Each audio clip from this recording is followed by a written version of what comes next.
В конце мая ОБСЕ сообщила о том, что на блокпосту в Макеевке замечен ребенок с автоматом. Это понесли все украинские СМИ. Более того, это понес даже мой сайт Шарий.нет. И значит СМИ не виноваты. А на самом деле это размещено ОБСЕ. И как ОБСЕ можно не поверить. В общем-то, дело в том, что я, вы, наверное, уже догадались, да, нашел этого ребенка с автоматом.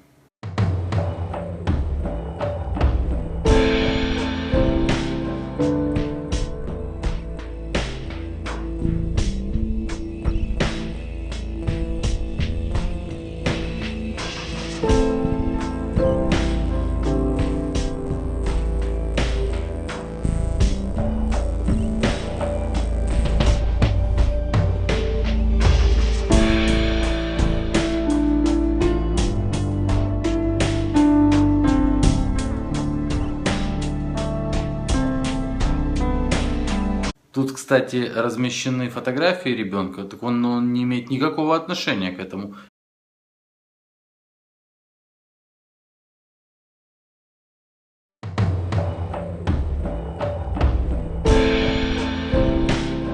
Здравствуйте, мой позывной Маша.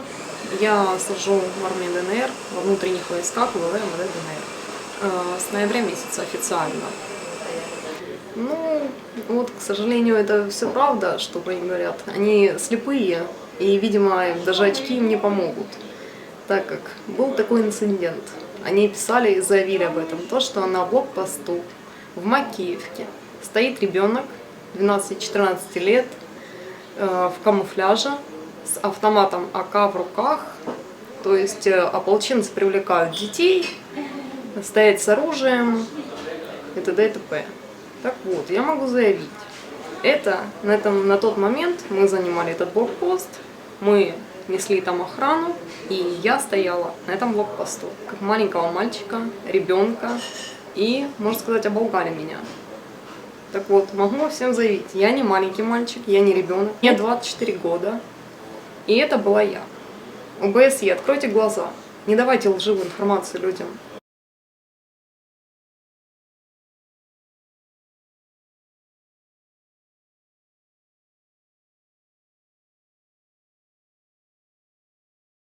Как бы с одной стороны это вандализм, а с другой стороны, как им показать еще?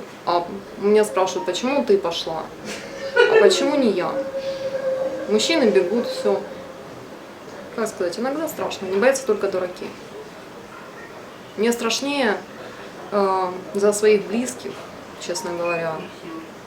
Вот. И чтобы мои сослуживцы не пострадали, чтобы у них все было нормально. По этому поводу я могу сказать только одно. Вернее, намекнуть.